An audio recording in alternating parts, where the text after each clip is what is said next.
kita berjumpa lagi di mata kuliah manajemen accounting atau akuntansi manajemen. Nah, kali ini kita akan masuk ke bab 7 tentang informasi akuntansi penuh dalam penentuan untuk harga jual.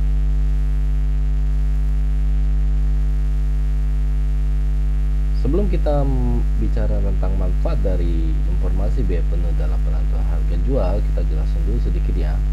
Pada dasarnya dalam keadaan normal, harga jual produk atau jasa harus dapat menutup biaya penuh yang berkaitan dengan produk maupun jasa serta menghasilkan laba yang diharapkan. Jadi, dalam sesuatu yang normal, harga jual yang ditetapkan baik itu produk maupun jasa itu harus bisa menutup biaya penuh juga yang berkaitan terhadap produk maupun jasa serta dapat menghasilkan berapa laba yang diharapkan ya. Jadi biasanya ketika kita menjual barang, biasanya ada berapa persen yang kita harapkan untuk mendapatkan labanya. Nah, selain itu jadi ketika harga itu ditetapkan berapa untuk dijual ya, jadi kita sudah harus memperhitungkan berapa biaya penuhnya ya. Ketika biaya penuhnya sudah dapat ya, kemudian ditambahin dengan berapa persentase laba yang diharapkan, yang diinginkan berapa, kemudian dijadikan ke satuan moneter, lalu terbitlah harga jualnya ya. Jadi harga jualnya ditetapkan berdasarkan kepentingan dari biaya penuh maupun dengan laba yang diharapkan ya. Biaya penuh merupakan total pengorbanan sumber daya untuk menghasilkan produk atau jasa, sehingga semua pengorbanan ini harus dapat ditutup oleh pendapatan yang diperoleh dari produk atau jasa ya. Jadi biaya penuh itu ada sebuah total pengorbanan yang dilakukan oleh sumber daya yang dimiliki oleh perusahaan yang digunakan untuk menghasilkan produk atau jasa. Jadi semua pengorbanan ini wajib ditutup ya oleh pendapatan yang akan diperoleh dari penjualan produk tersebut ya. Nah, kita akan masuk ke manfaatnya. Yang pertama adalah biaya penuh merupakan titik awal untuk mengurangi ketidakpastian yang dihadapi oleh pengambil keputusan. Nah, ketika kita berbicara untuk sesuatu yang namanya ketidakpastian, ini berkaitan dengan sesuatu di masa yang akan datang ya. Jadi penentuan harga jual itu merupakan pengambilan keputusan yang menyangkut tentang masa depan ya. Kemudian adanya faktor ketidakpastian ini itu kita dapat menguranginya dengan cara menentukan harga jual menggunakan biaya. Jadi biayanya kita kalkulasi terlebih dahulu, total biayanya yang dikeluarkan itu berapa, kemudian berapa yang laba yang kita inginkan. Nah, kemudian itu digabung menjadilah penentuan harga jual ya. Jadi ini yang dimaksud dengan penentuan harga jual yang menggunakan biaya. Jadi hal itu bisa kita kurangi ya dengan harga jual tersebut. Dengan adanya informasi biaya penuh produk atau jasa yang cermat ya, jadi perhitungan dapat info baik pengelolaan biaya penuh tersebut itu kita dapat ketahui secara cermat, manajer penentu harga jual dapat memiliki dasar ya dan memiliki istilahnya pedoman ya, panutan ya dalam menentukan kebijakan penentuan harga jual dengan aman ya.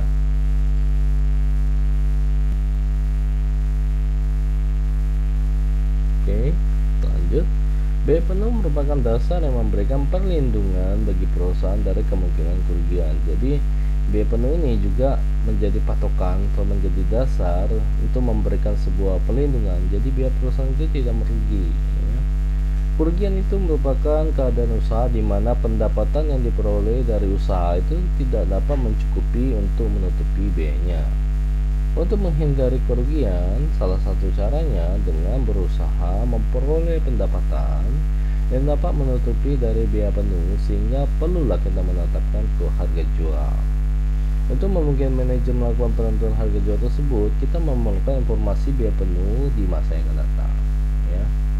Jadi biaya penuh ini juga sangat penting karena kita dapat memberikan sebagai panutan atau dasar. Jadi dapat memberikan seperti covering ya, kita memberikan seperti covering supaya perusahaan itu tidak merugi ya.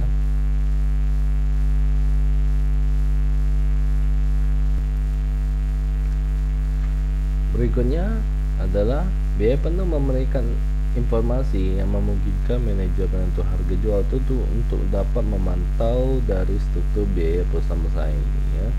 Jadi ketika perusahaan ingin memenangkan sebuah persaingan, maka yang akan dipertimbangkan adalah mampu memahami persaingan itu sendiri. Nah, ketika pesaing menurunkan harga jual produknya tanpa memiliki informasi biaya penuh produknya, maka penentu harga jual akan dibuatnya bingung ya. Dengan informasi biaya penuh tersebut, maka manajer penentu harga jual akan lebih memahami atau dapat menduga tindakan apa saja yang dapat dilakukan oleh perusahaan pesaing ya.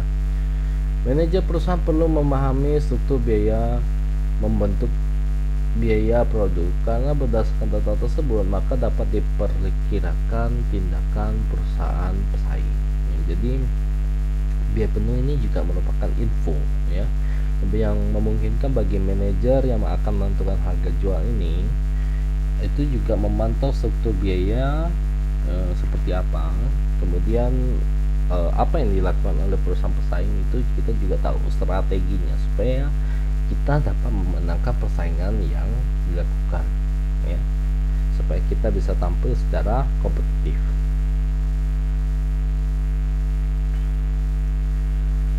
Biaya penuh berikutnya adalah biaya penuh merupakan dasar untuk pengambilan keputusan perusahaan untuk memasuki pasar.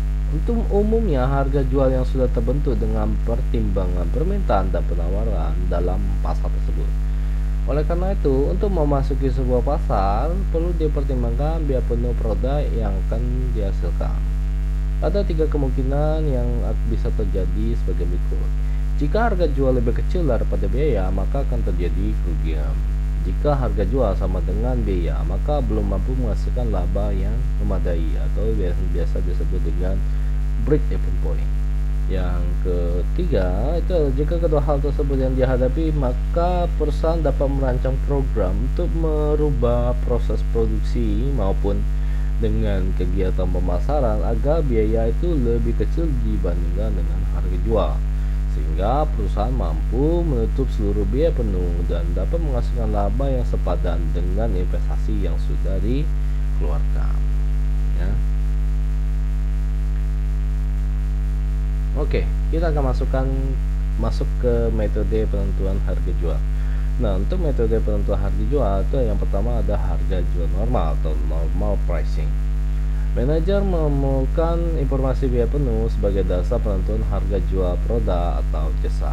Nah, faktor-faktor penentuan harga jual normal adalah sebagai berikut. Yang pertama adalah cost of capital atau biaya modal, ya, di mana biaya yang dikeluarkan untuk investasi yang dilakukan di dalam perusahaan dan besarnya dipengaruhi oleh sumber aset yang ditanamkan di perusahaan tersebut. Kemudian yang kedua ada business risk atau risiko bisnis. Jika semakin besar risiko yang dihadapi, maka semakin besar juga penambahan pada biaya modal atau cost of capital di dalam perhitungan laba yang diharapkan.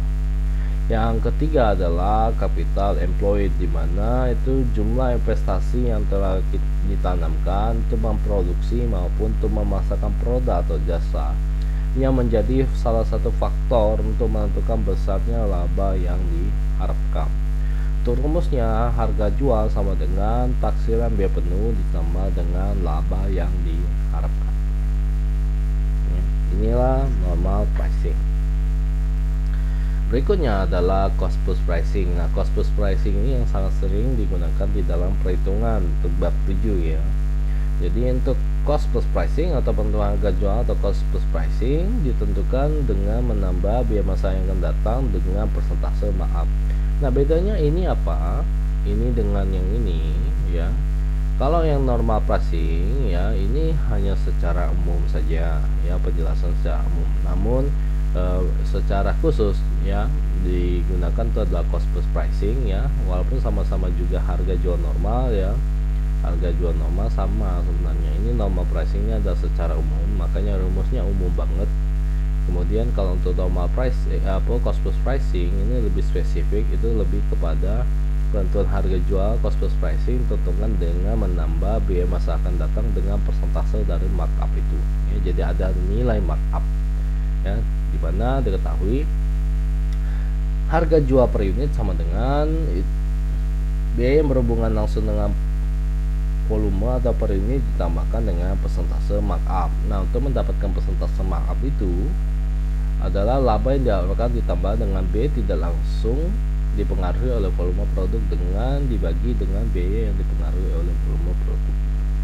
Ya, ini rumusnya seperti ini. Nah, di dalam cost plus pricing itu dibedakan lagi, ada yang namanya full costing. Formulanya, harga jual per normal sama dengan biaya yang berhubungan dengan langsung dengan volume atau per unit ditambahkan dengan persentase markup, ya. Di mana biaya yang berhubungan langsung dengan volume per unit itu adalah BBB per unit, BTK per unit, dan BOP per unit. Itu bagian di sini. Kemudian di dalam persentase markup kita pecah lagi. Persentase markup sama dengan laba yang diharapkan ditambah dengan biaya yang tidak langsung dipengaruhi volume produk dibagi dengan biaya yang dipengaruhi oleh volume produk. Nah, laba yang diharapkan itu adalah nilai kembalian investasi, tarif kembalian investasi atau yang disebut dengan return on investment dikalikan dengan aset penuh. Kemudian yang biaya tidak langsung ini adalah biaya yang berkaitan dengan non produksi, yaitu biaya administrasi dan umum dan biaya pemasaran.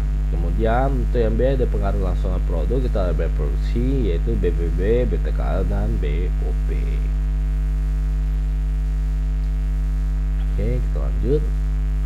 Nah, setelah ada full costing, maka pasti sudah ada variable costing, ya. Jadi cost plus pricing untuk variable costing rumusnya kurang lebih sama, cuman yang membedakan adalah pengenaannya. Jadi biaya yang berhubungan dengan langsung dengan volume per unit, kalau di full costing kan itu adalah BBB per unit, BTK per unit, BOP per unit. Sedangkan kalau di sini itu adalah lebih concern ke biaya variabel per unit, yaitu BBB per unit, BTK per unit, BOP variabel per unit, biaya admin dan umum variabel per unit, kemudian biaya pemasaran variabel per unit. Kemudian di dalam persentase markup nya sama laba yang diharapkan, yaitu ROI kali dengan aset penuh. Kemudian biaya yang tidak langsung berpengaruh oleh produk itu adalah biaya tetap, ya, merupakan ada BOP tetap, biaya admin dan umum tetap, dan biaya pemasaran tetap. Sedangkan biaya yang dipengaruhi langsung oleh volume produk yaitu ada BBB, BTKL, BOP variabel, biaya admin dan umum variabel, dan biaya pemasaran variabel. Ya. BBB dan BTKL kenapa tidak sepenuhnya variabel? Karena ini sudah kedua ini sudah pasti variabel. Ya. Murni 100% variabel. Kalau BOP dituliskan, kenapa? Karena masih ada unsur tetapnya. Sedangkan kalau BBB dan BTKL itu benar-benar murni full 100% itu variabel. Oke. Lanjut. Nah, selain itu juga ada yang namanya penentuan harga jual berdasarkan waktu dan bahan, ya. Metode ini biasa digunakan perusahaan yang menjual sejenis jasa reparasi, bahan suku cadang, dan sebagai pelengkap penjual jasa. Jadi volume jasa itu biasanya dihitung berdasarkan waktu yang diperlukan untuk melayani customer. Sedangkan volume dan bahan dihitung berdasarkan harga jual persatuan kepada customer, ya. Penentuan harga jual waktu. Ada perusahaan bengkel yaitu dok kapal yang menjual jasa reparasi, pada dasarnya biasa menjual jam tenaga kerja langsungnya yang digunakan untuk menghasilkan dari jasa reparasi. Dalam penyerahan jasa reparasi tersebut, perusahaan juga mengeluarkan biaya-biaya untuk membantu tenaga kerja langsung seperti biaya tenaga kerja tidak langsung, biaya depresiasi, beban asuransi, dan utilitas. Dan dua hal ini masih sangat berkaitan, masih merupakan bagian dari normal pricing itu sendiri. Cuman ini lebih kepada jasa, ya. Berikutnya metode penentuan harga jual, yaitu ada berikutnya ada cost type contract. Nah, cost type contract semua udah tahu ya seperti apa. Di ujian juga sudah disampaikan cost type contract juga terus seperti apa, ya. Di dalam cost type contract itu merupakan kontrak pembuatan produk atau jasa di mana pihak pembeli setuju untuk membeli produk atau jasa yang didasarkan pada total biaya yang sesungguhnya dikeluarkan oleh produsen ditambah laba yang dihitung sebesar persentase tertentu dari total biaya sesungguhnya yang telah terjadi. Nah, Saya jelasin sedikit ya, di mana cost type kontrak itu pasti berbentuk surat perjanjian kerjasama antara pihak pertama dengan pihak kedua, yang isinya itu membuat pasal-pasal tertentu ya.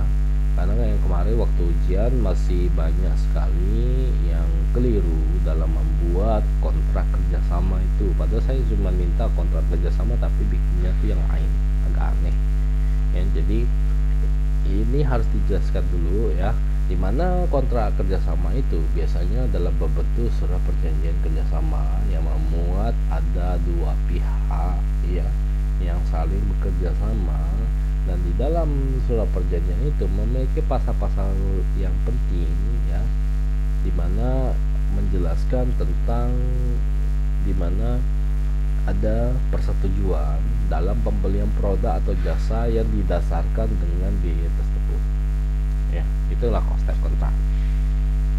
Berikutnya special order pricing. Special order pricing juga sebenarnya sudah itu di bab 2 ya, bab 3 ya, sorry. Itu sebenarnya sudah juga ya di special order decision itu juga sama seperti special order pricing ya, dimana kita melayani ada sebuah pesanan khusus yang kita mencoba menerima di luar dari pesanan reguler di dalam perusahaan. Nah, biasanya customer yang melakukan pesanan khusus ini biasanya meminta harganya di bawah harga jual normal, bahkan seringkali di bawah harga biaya penuh, karena biasa pesanan khusus itu biasa cakupannya lebih besar. Nah, ini harus dipahami secara mendalam ya, apalagi di satu sisi yang pertama, mereka biasanya minta itu harga di bawah harga jual normalnya. Misal kita menerapin harga itu 1000, mereka biasa mintanya itu 800, 700 ya, seperti itu. Kalau kita modalnya 500, kadang-kadang mereka juga minta, kadang-kadang mereka minta 500 saja. Nah, ini harus dipelajari secara matang. Apakah dengan kita menjual dengan harga segitu, apakah sudah dapat ada untungnya nggak di situ ya? Jangan sampai kita melakukan sesuatu itu nggak ada untungnya gitu ya. Walaupun keuntungan yang kita peroleh kecil, tetapi wajib kita harus memiliki keuntungan. Namanya berbisnis itu keuntungan itu penting ya, walaupun keuntungan yang diperoleh itu kecil ya. Oke, berikutnya masih berkaitan dengan special order pricing. Faktor yang kita pertimbangkan di dalam sebuah pesanan khusus adalah yang pertama, pesanan reguler merupakan pesanan yang terbebani tugas untuk menutupi seluruh biaya tetap yang terjadi di dalam tahun anggaran tersebut, sehingga pesanan khusus dapat dibebaskan dari kewajiban untuk menutup biaya tetap ya. Jadi yang pertama itu seperti itu.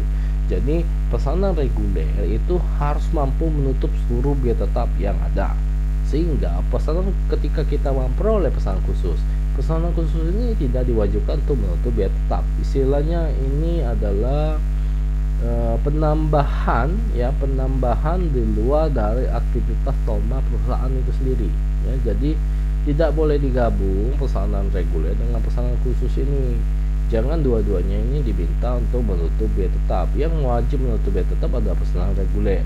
Sedangkan pesanan khusus ini walaupun menggunakan aset perusahaan untuk memproduksi, tapi tidak memiliki kewajiban untuk menutup dari biaya tetap yang keluar ya. Dengan demikian, jika kapasitas produksi belum seluruhnya terpakai dan masih mampu untuk melayani pesanan khusus, maka perusahaan dapat menerima harga jual yang berada di bawah harga jual normal. Namun harga jual tersebut harus masih berada di atas biaya variabel, karena dapat menghasilkan namanya laba kontribusi yang sudah kamu pelajari, yang sudah kamu bikin kesimpulannya di CM itu, contribution margin tuh ya. Nah, faktor yang dipertimbangkan lagi di dalam pesanan khusus yang kedua adalah jika di dalam penerima pesanan khusus tersebut, perusahaan diperkirakan tidak hanya mengeluarkan biaya variabel saja, namun memerlukan biaya tetap. Dikarenakan harus beroperasi di atas kapasitas yang tersedia, maka pemberian harga jual pesanan khusus di atas biaya variabel ditambah dengan kenaikan biaya tetap akibat pesanan khusus tersebut. Nah,